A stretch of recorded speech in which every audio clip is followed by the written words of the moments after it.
Good morning again. Scott here, known as Cantaloupe to some online, and I'm bringing another video to you that's on a subject that's interesting to me. It might be of interest to you or someone you know, and that is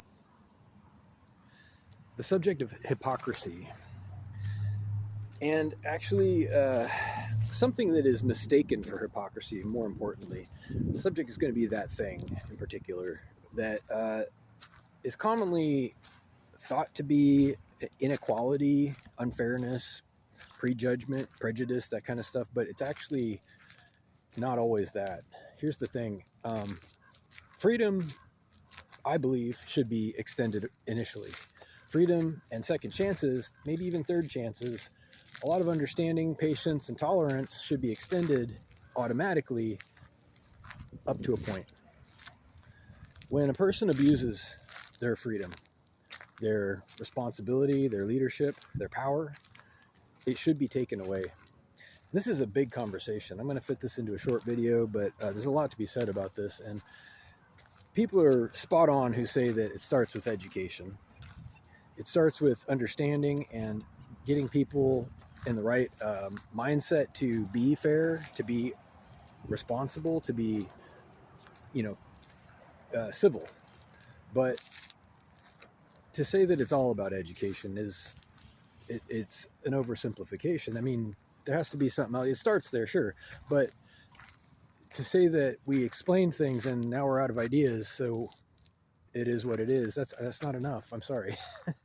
There has to be a way to strip people of their power and their roles at some point when they prove that they aren't able or willing to be respectful and responsible in a way that's supportable. For example, traditionally, I mean, it's like I said, it's a huge subject. Traditionally, there's a whole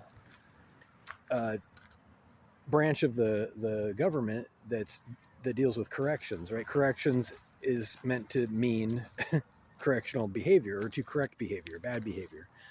So we have this system where people are, possibly tried and then punished or whatever, but that's becoming less supportable as well. And it never really worked to begin with. Let's be honest.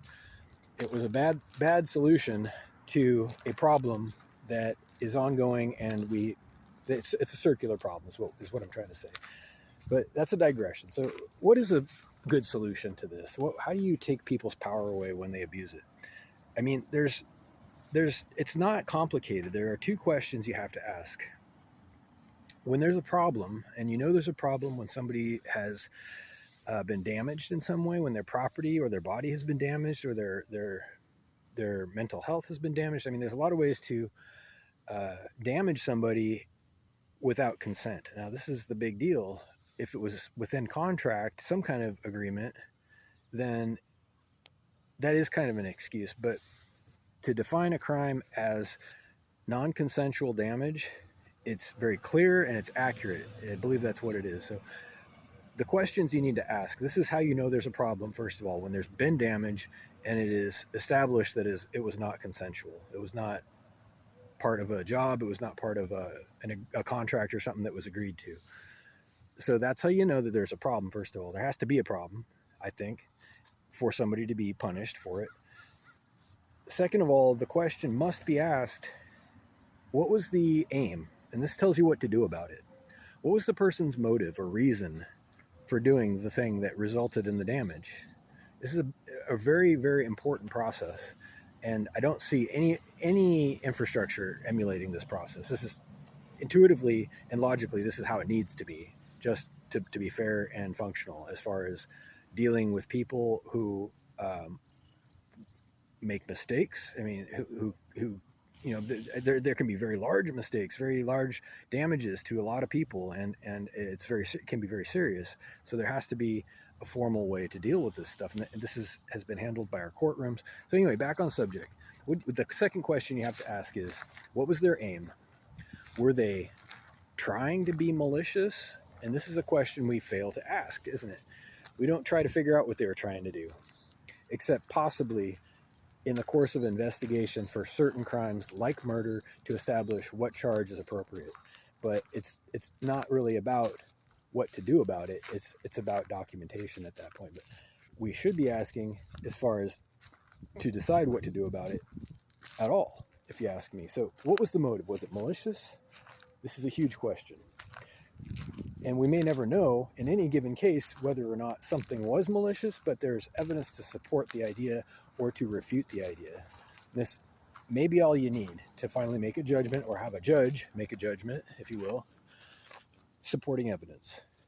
And the reason you ask if it was malicious, to get to my point, is because that tells you what to do about it. If it was something that the person knew was wrong and they did it anyway, that tells you something.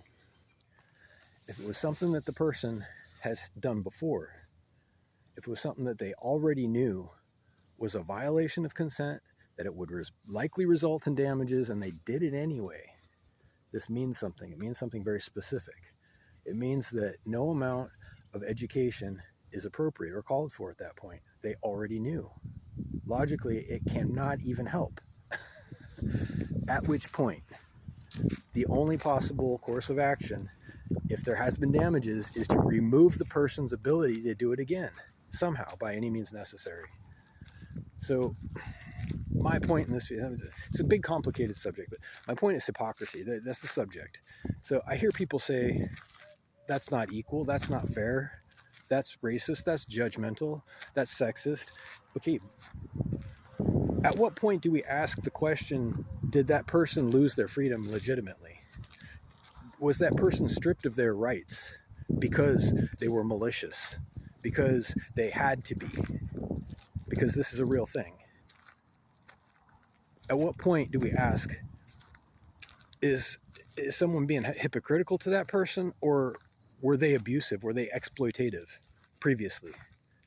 Are they being punished? Because that can look like hypocrisy. If, say, I earn access to something legitimately, if I work and I, get keys to, the manager's office, I don't know, it's just an example, a metaphor, right? But suddenly am I being a hypocrite, or did I earn it? The flip side is the person who had keys and got them taken away because they were being, stupid and evil or whatever. You know what I mean? Does that make everyone else a hypocrite all of a sudden? No, it doesn't, actually. That person abused their freedom, possibly, this hypothetical person. They had their freedom stripped from them like they should, and that's something completely different. My point is, it's not all hypocrisy. Inequality is sometimes justice, and it's important to understand the difference. Just because one person doesn't have the same access or freedoms or opportunities that another person has, there's a context around that. And the question should be, is it fair? That should really be the question. Did they lose it? Did they lose it legitimately?